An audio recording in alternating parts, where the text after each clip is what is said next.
অসমৰ মুখ্যমন্ত্ৰী ডক্টৰ হিমন্ত বিশ্ব শৰ্মা শৰ্মাই আহ্বান জনাইছে আসলতে প্ৰত্যেক মানুহে হযৰত মুহাম্মদৰ কথাটো পালন কৰিব লাগে। হযৰত মুহাম্মদৰ এই কথাটো পালন কৰা উচিত প্ৰত্যেকজন মানুহে। অসমৰ মুখ্যমন্ত্ৰী ডক্টৰ হিমন্ত বিশ্ব শৰ্মাই আহ্বান জনাইছে প্ৰত্যেক ৰাইজক। কি আমাৰ হাতত আছে ভিডিঅ' আপোনালোকে চাই আছে। ভিডিঅ'ত মুখ্যমন্ত্ৰীৰ ভাষণ আপোনালোকে শুনিব পাৰিব। মুখ্যমন্ত্ৰী গৰাকীয়ে কৈছে যে হযৰত মুহাম্মদৰ এটা মিঠাই খোৱাৰ কাহিনী আছে। আপোনালোকে নিশ্চয় আগতে শুনিছিলে চাগে, বা যদি শুনা নাই তেতিয়াহ'লে শুনিব পাৰিব। মিঠাই খোৱাৰ কাহিনীটো হৈছে যে যদি আপুনি নিজেই মিঠাই খায় তেতিয়াহ'লে আনক কেনেকৈ মিঠাই খোৱাৰ পৰা বাৰণ কৰিব। এয়াই এক কাহিনী আছিল হযৰত মুহাম্মদৰ লগত। কোনোবাই এজন আহি কৈছে যে মোৰ বাচ্চাটোৱে বেছি পৰিমাণে মিঠাই খায়। হযৰত মুহাম্মদৰ ওচৰত আহি পৰামৰ্শ ল'বলৈ আহিছিল যে বেছিকৈ যে মিঠাই খায় ইয়াৰ পৰা কেনেকৈ বিৰত কৰিব পাৰিম। হযৰত মুহাম্মদে কৈছিল যে আজি তোমালোকে যোৱা ইয়াৰ পৰা 15 দিন পিছত আহিবা। তাৰপিছত 15 দিন পিছত অহাৰ পিছত সেই মানুহজনে আকৌ সুধিছিল যে হুজুৰ এই কথাটো কওকচোন আকৌ, যে এই মিঠাই খোৱাটো কেনেকৈ আমি বন্ধ কৰাব পাৰিম আমাৰ বাচ্চাক।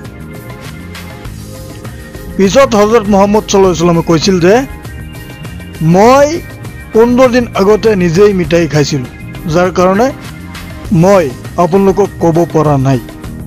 আজি 15 দিন হৈ গ'ল মই মিঠাই খোৱা বাদ দিছোঁ, মই নিজেই মিঠাই খোৱা বাদ দিছোঁ আৰু 15 দিন পিছত আপোনালোকক জনাই আছোঁ যে মিঠাই কমকৈ খাব লাগে। আৰু এই বাচ্চাটোক কৈছে বাচ্চা তুমি মিঠাই আজিৰ পৰা কমকৈ খাবা।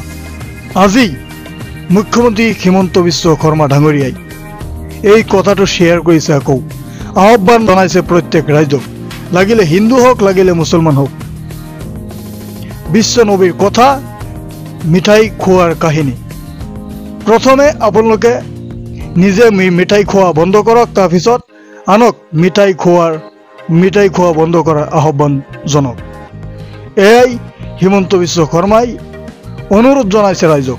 ভিডিঅ'টো এবাৰ শুনক। হযৰত মুহাম্মদৰ এটা কথাই মোৰ জীৱনক বহুত ধৰণে প্ৰভাৱিত কৰে যে কাৰোবাক মিঠাই খাবলৈ হাক দিয়াৰ আগতে আমি নিজে মিঠাই খোৱাটো বন্ধ কৰিছো নে নাই।